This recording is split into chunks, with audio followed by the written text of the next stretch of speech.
Então, pessoal, continuando, essa é a segunda parte da nossa aula sobre equilíbrio ácido-base.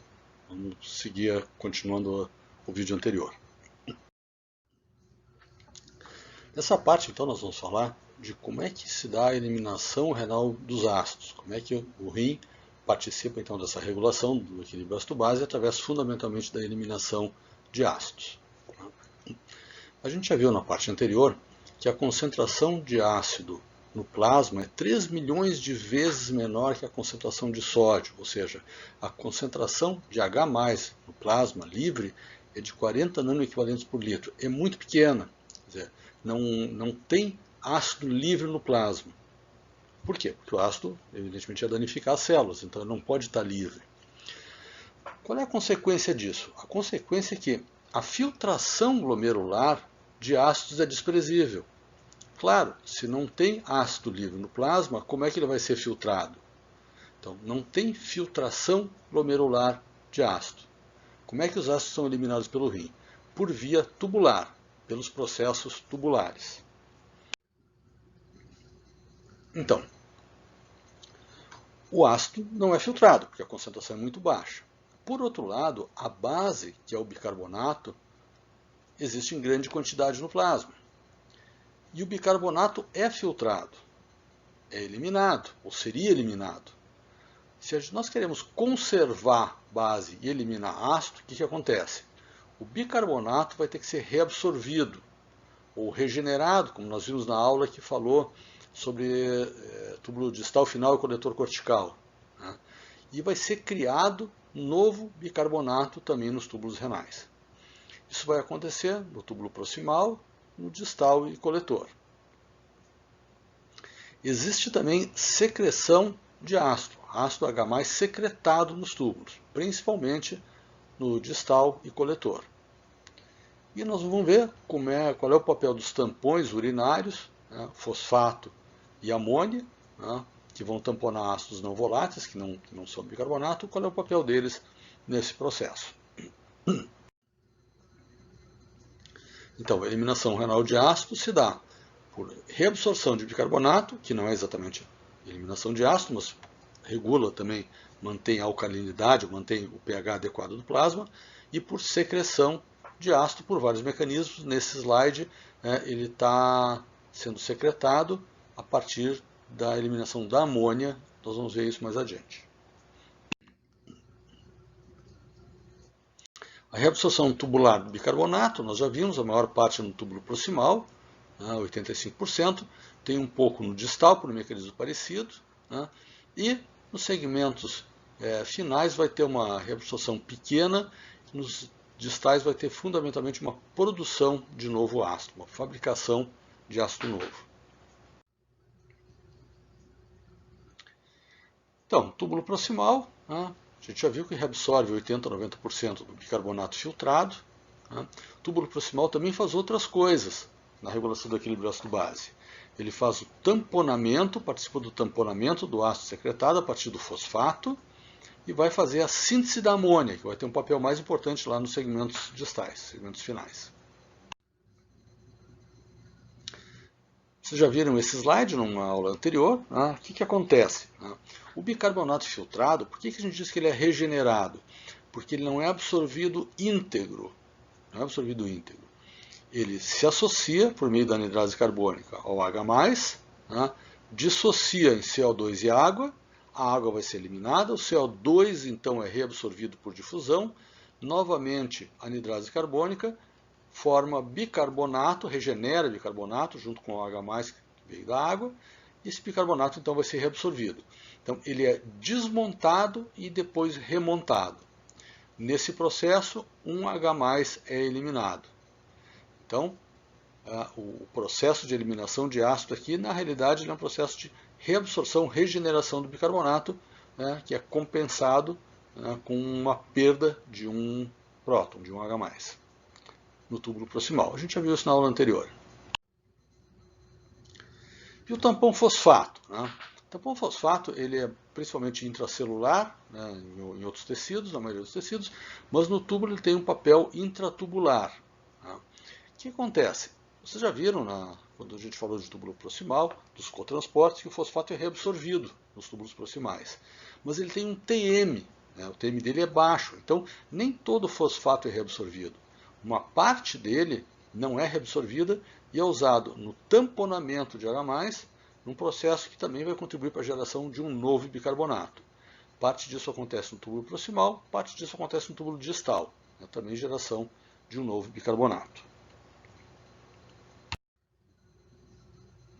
Então, aqui no túbulo proximal, perdão, desculpe, aqui no túbulo distal, né, o bicarbonato que não foi reabsorvido, lá no proximal, ele vai passar por uma reação a partir, né, do H+ secretado, do contratransporte aqui, no túbulo distal, né, que vai se conjugar com fosfato, formando ácido fosfórico, que é um ácido fraco, como a gente viu, que funciona como tampão. Nesse processo aqui, ele é secretado, então, um H+, e se forma também por meio da anidrose carbônica um novo bicarbonato que não existia. Não é um bicarbonato que estava no túbulo que é reabsorvido. É um bicarbonato que ele é formado a partir do CO2, da água, e que vai ser reabsorvido. Então é criado um novo bicarbonato. É secretado um ácido e criado um bicarbonato novo.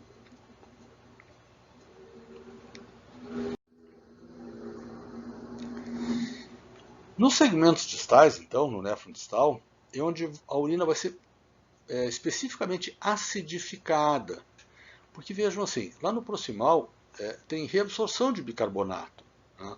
Então, o líquido tubular, portanto a urina, eles vão deixar de ser alcalinos, mas não é suficiente isso para baixar efetivamente o pH da urina, para acidificar a urina. Né? Para que a gente acidifica a urina mesmo? Para que serve a urina ácida? A urina ácida, né, não serve para nada, serve para encher, recarregar a bateria de celular, né, como a gente viu. Mas o que interessa é que uma urina ácida significa conservação de base, significa eliminação de ácido e manter o pH do plasma mais alcalino, mais próximo, né, sua faixa fisiológica. Então, nos segmentos distais vai ter alguma reabsorção pequena de bicarbonato, mas secreção de ácido livre, secreção de próton livre. Né? Também para que se possa eliminar, secretar uma quantidade de próton, ele também não pode ficar livre na urina. A urina muito ácida, imagina, né? Faz xixi, queima o chão. Não dá. Ele tem que também ser mantido numa faixa de pH tolerável pelo tecido do trato urinário, né? Pelo epitélio do trato urinário. Então, para que se possa secretar uma maior quantidade de ácido, ele também tem que ser tamponado dentro da luz tubular. Né? Esse tamponamento vai se dar a partir do fosfato, né, com criação de bicarbonato novo, né, que vai ser reabsorvido, e da amônia, que vai ser secretada. Né? Então, para que se possa acidificar, para que se possa eliminar uma quantidade grande de ácido, né, nesses segmentos, a urina vai ser em parte acidificada, mas não demais. Por que não demais? Porque parte desse ácido vai ser tamponado pelo fosfato e pela amônia, com produção, com criação de bicarbonatos novos.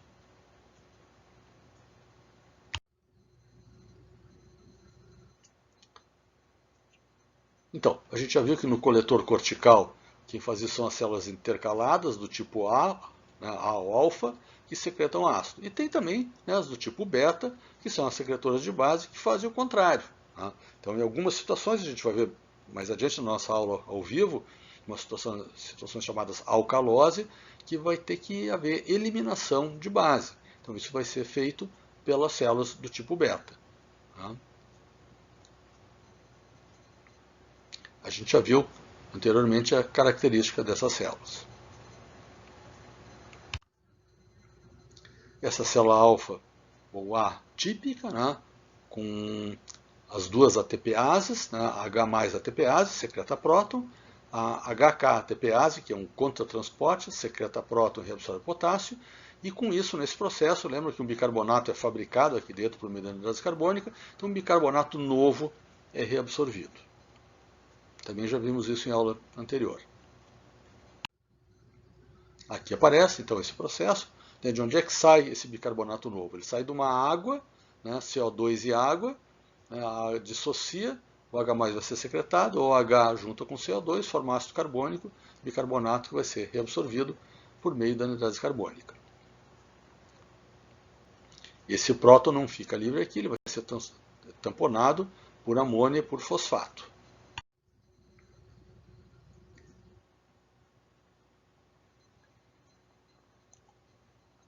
As células intercaladas, então, novamente, secreção de próton, anidrase carbônica, a fabricação de bicarbonato novo.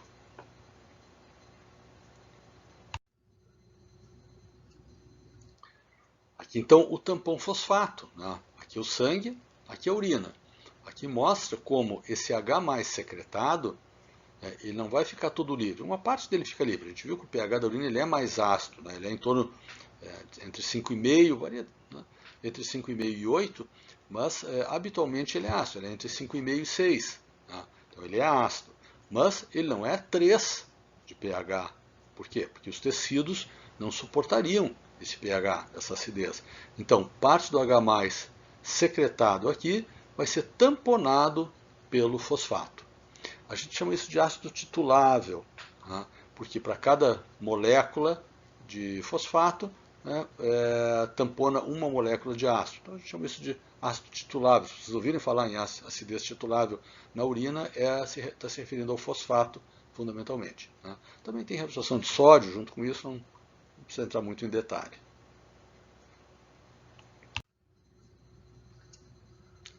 E parte, então, do ácido é eliminado mediante a amônia. A amônia é sintetizada lá no túbulo proximal, a partir da glutamina. Ela tem difusão passiva por um antiporter. Ela faz um ciclo também, lembra do ciclo da ureia? Ela faz um ciclo todo complicado, reabsorvido no ramo ascendente da alça de Henle, depois ela vai ser secretada de novo lá nos segmentos distais. Vai ser por difusão a favor de gradiente lá no ducto coletor. Tem aqui a imagem, não se detém muito nisso, então ela é secretada, depois reabsorvida de novo, depois ela vai ser secretada de novo por difusão. Aqui vai então, participar desse tamponamento dos prótons, da eliminação dos prótons. Então, uma forma de eliminação de ácido é através da amônia. Aqui então a figurinha do Guyton, em que aqui é no túbulo proximal, a glutamina vai ser metabolizada em amônio. Para cada 2 amônios, gera 2 bicarbonatos. Esse amônio então vai ser eliminado aqui. Aqui ele fica no túbulo proximal como cloreto de amônio. Depois ele vai ser reabsorvido e secretado de novo lá no túbulo distal. Então aqui, vocês vejam que ela é secretada e aqui já tem a fabricação de 2 bicarbonatos pelo metabolismo da amônia. E aqui então nos segmentos distais, é uma coisa parecida, só que essa amônia é a amônia que veio lá de cima, que foi secretada, ela é secretada aqui, aqui ela não parte diretamente da glutamina, ela já vem com uma amônia, e vai pegar um desses ácidos secretados, o NH3, o amônio vai virar amônia, que pode se juntar com cloro, sair como cloreto de amônio, e também então nesse processo aqui se gera novamente um bicarbonato. Então, o fosfato e a amônia permitem uma maior secreção, permitem que se mantenha um gradiente de H+, para que ele possa ser continuamente secretado. Senão o pH daqui ficaria demasiadamente ácido, o gasto de ATP seria muito grande para poder secretar mais próton, além do que a tolerância biológica dos tecidos. Não se preocupe tanto com esses detalhes, mas é importante vocês saberem que a eliminação de ácido se dá pelo... os segmentos distais acidificam a urina é ácida por esse mecanismo, e os tampões presentes na urina é o fosfato e a amônio. Então, a eliminação líquida de ácido, total de eliminação de ácido, é o bicarbonato reabsorvido, o ácido titulável, que são os tampões, principalmente fosfato, e amônia. Então, a excreção renal de ácido total é o amônio vezes o volume, a concentração de amônio na urina vezes o volume, a concentração de ácidos tituláveis, o fosfato vezes o volume, e mais ou menos bicarbonato, a quantidade de bicarbonato, se tem mais bicarbonato, menos acidez. Se tem menos bicarbonato é negativo, né, mais acidez. Essa é a quantidade total de ácido eliminada, que corresponde à necessidade do organismo, né, que a gente vai ver depois na parte ao vivo, as doenças, os distúrbios do metabolismo ácido-base, né, que situações, então, vão ter necessidade de eliminar mais ácido ou menos ácido. Vamos ver na parte ao vivo da nossa aula. O túbulo proximal, então, relembrando, o túbulo proximal reabsorve a maior parte do bicarbonato, né, e faz um pouco de tamponamento, né, pela titulação do fosfato e sintetiza amônia. Nas células intercaladas do tipo alfa ou A do coletor, então vai ter as bombas de próton, como nós já vimos, né, que secretam ácido. Esse ácido vai ser tamponado pelo fosfato, né, ou pela amônia, né, e tem então uma formação, né, de bicarbonato novo, que vai ser reabsorvido. E as células tipo beta ao contrário, nós vamos eliminar bicarbonato, se for o caso, e conservar, reter, reabsorver H+. Coletor medular, então, está mais absorvido relacionado com a secreção da amônia, né, o coletor mais profundo, né, e com síntese de bicarbonato novo. Isso acontece mais no coletor medular.